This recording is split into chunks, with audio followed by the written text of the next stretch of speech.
देवेंद्र साहेब, तुम्हाला विनंती, आम्ही आमचे दादा मनोज जरांगे पाटील यांच्या सांगण्यावरून अख्खा मराठा समाज मुंबईमध्ये अवतरला आहे. मुंबईमध्ये आल्यानंतर मला वाटलं समुद्र बघायला जावं. लोक म्हणत होते समुद्र मोठा आहे. मी समुद्र बघायला गेलो आणि तिथं गेल्यानंतर माझ्या लक्षात आलं, अरे रे रे रे रे रे रे रे, आमच्या मराठी वादळा पुढे हा समुद्र काहीच नाही. आणि देवेंद्र साहेब, एक विनंती करतो, ऐका. लोक म्हणतात समुद्राला सुनामी येते. समुद्राला सुनामी आली तर ती फक्त मुंबई पुरती असते. ऐका, मराठ्यांना जर सुनामी आली तर अख्ख्या देशात ती सुनामी गाजणार आहे. सुनामी यायची वाट बघू नका. अगोदर आमचं मराठ्यांचं आरक्षण द्या. सुनामी आल्यानंतर कोणातच ताकद नाही ती मराठ्यांची सुनामी रोखण्याची. एक मराठा, एक मराठा. सदावर्तीला काय सांगाल? अरे सदावर्तीला बोलायला त्याच्यात तर आम्ही आता काय म्हणावं? सदावर्तीला म्हणा, एवढे शेतकऱ्याचे काय त्या कष्टाच्या पैशाने आम्ही मुंबईत आलेलो आहे. तुझ्यासारख्या हरामाचे पैसे घेऊन केसी लढीत नाहीत. तुझी जे 80 साली तर फक्त आमच्या जीवावर चाललेली, याला शासनाला कोणा अधिकार दिला? कमिटीमध्ये हे वकील माणसाचा नाही, हे म्हशी सांभाळायचा वकील आहे.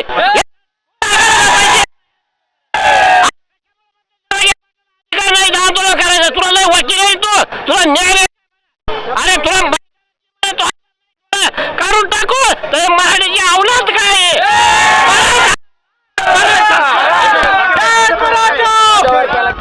त्यांना वाटलं अख्खी खाऊ गल्ली बंद ठेवली म्हणून मराठा उपाशी मरेल. पण 2 दिवस जरा मराठ्यांना, आमच्या मराठा बांधवांना जरा ताप झालेला आहे. आज अख्खी मुंबई जेवल एवढं अन्नधान्य इथं मुंबईमध्ये पोहोचलेलं आहे. हे मुख्यमंत्री जर आमची सोय करत नसतील तर आमचे मराठा बांधव बिस्किट पुढे जेवणाची सगळी सोय, केळी, काहीच कशाचीच आजच्या तारखेत कशाचीच कमी नाही. आणि इथून पुढे मराठाच बांधव नाही, अख्खी मुंबई जरी जेवली तर इथं अन्नधान्य कमी पडणार नाही. आमच्या मराठा बांधवांचा लढा आजपासून खरा सुरू झालेला आहे.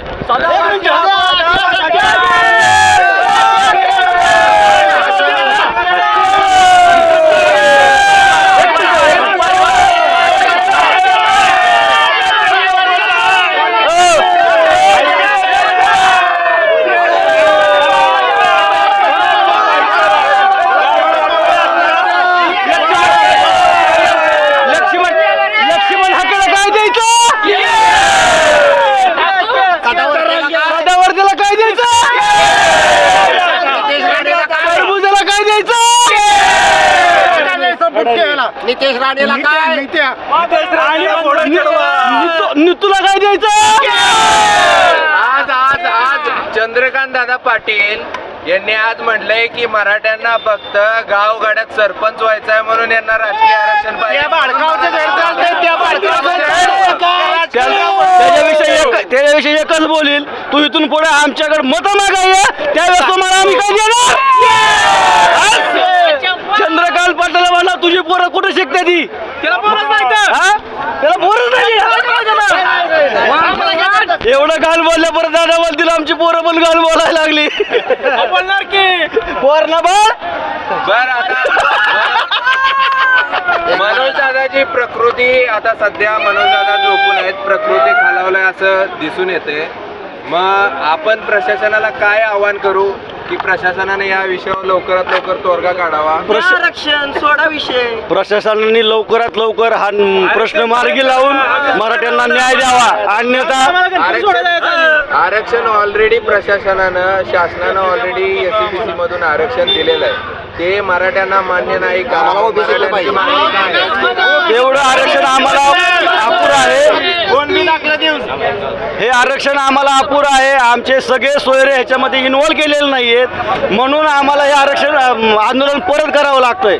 जर चुकून आमच्या मनोदादांना काय झालं तर तुम्ही आणि आम्ही मराठे बघून घेऊ. जय हिंद, जय मराठा, जय शिवाजी.